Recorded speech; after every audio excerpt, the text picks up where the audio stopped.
Ladies and gentlemen, if we can get your attention, please. Thank you. I know there's a lot of incredible discussion going on. We're so excited to have you all here today. This is not part of your program, so this is a very special opportunity to have all four living governors on stage together, something that does not happen very often.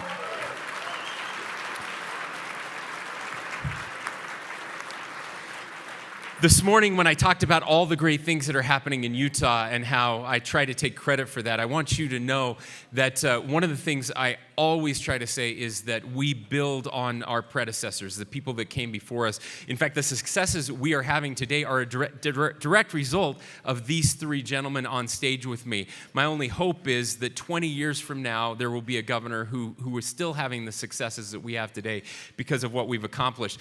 But all of us will also tell you that our successes came because of someone else, and we are going to honor that someone else today. So I'm going to read a very special declaration, the first of its kind ever signed by four governors, and then we'll hear brief remarks from all four governors, paying tribute to a dear friend and someone who's dedicated his life to making Utah a better place. Whereas A. Scott Anderson descends from faithful and fearless Irish ancestors who pioneered the West. Whereas Scott's greatest loves are his wife, Jessica, 3 children, Barlow, Heidi, and Scotty, and 8 grandchildren. Scott rose from humble beginnings as a busboy at Bratton Seafood Grotto to achieve degrees from Columbia University and Johns Hopkins University, and senior leadership positions at Bank of America, Zions Bank, and the American Bankers Association. Whereas as CEO of Zions Bank and in partnership with his longtime friend and colleague, the CEO of Zions Bank Corporation, Harris Simmons, Scott led Utah's homegrown regional bank through the 9/11 terrorist attacks, the 2008 financial crisis, the 2020 COVID-19 pandemic, and the 2023 banking crisis. Whereas Scott deflects any sort of praise but has become a household name in Utah because of his business acumen, community involvement, and civic leadership. Some even refer to Scott as Utah's unelected governor. Whereas many have asked if Scott has been cloned 3 or 4 times to attend Utah's community needs, and still others new to Utah ask, why are there so many community leaders named Scott Anderson? Whereas Scott is a man of faith who practices pure religion as defined in the Epistle of James to visit the fatherless and widows in their affliction, and in this way Scott advances his faith beyond ritualistic worship and rules to show compassion for all humankind. Whereas Scott, at a time of national and local acrimony, division, and contempt, forges common ground and dignity in the public square through his community-mindedness, endless generosity, bridge building, and care for those in need. Whereas Scott possesses an unwavering commitment to equality of opportunity, including his advocacy for children, women, racial and ethnic minorities, LGBTQIA plus people, individuals suffering from homelessness, and all who need support. Whereas Scott knows that democracy only works if you get involved. Whereas Scott's imprint on public policy and loving care for the people of Utah touches every corner of the state.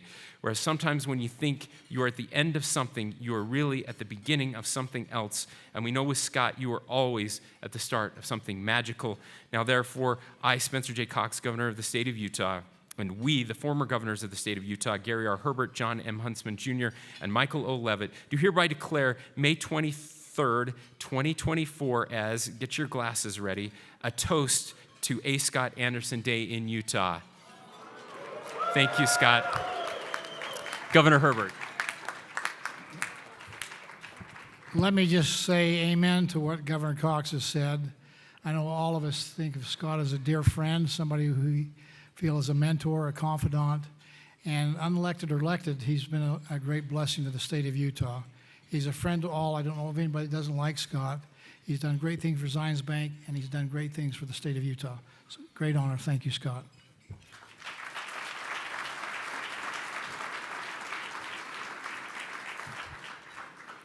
Whereas Scott is an awesome guy and a busboy, retired. I can relate to that part, being a retired dishwasher for Murray Calendars.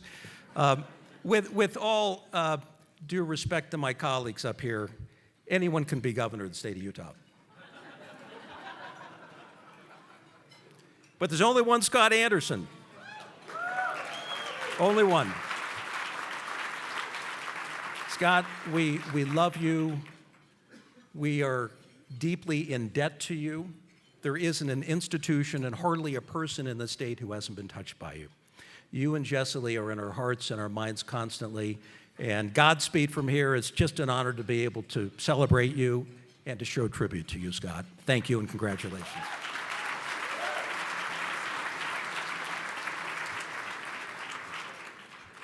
I am witness to Scott Anderson, the friend, Scott Anderson, not just the community leader, but a person who, in fact, treats his neighbors the same way that he treats those he loves. And so, Scott, I just want to simply say, as others have, we love you.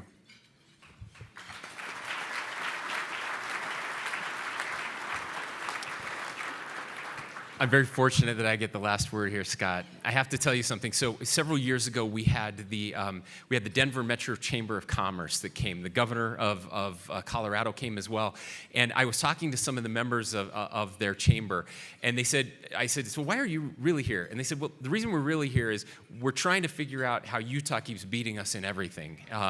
We used to be the big brother, and now we're not. And they were very serious about this. They met with all of our agencies. They met with many of you in this room, and they couldn't figure it out. And at the end of the day, we were having this conversation with some of them, and they said, we still don't understand. We're doing a lot of the things that you're doing. And I said, have you met Scott Anderson?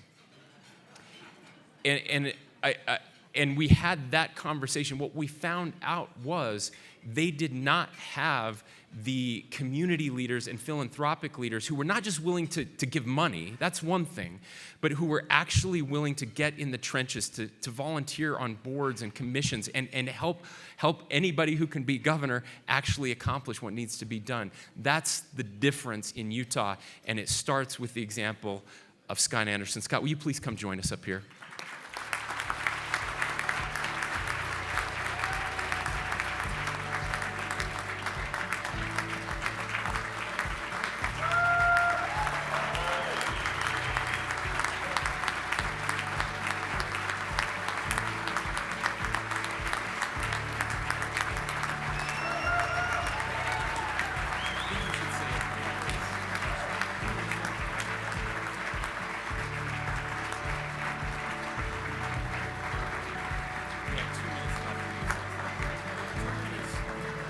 Well, thank you very much. What a surprise. I wouldn't have come today if I knew that.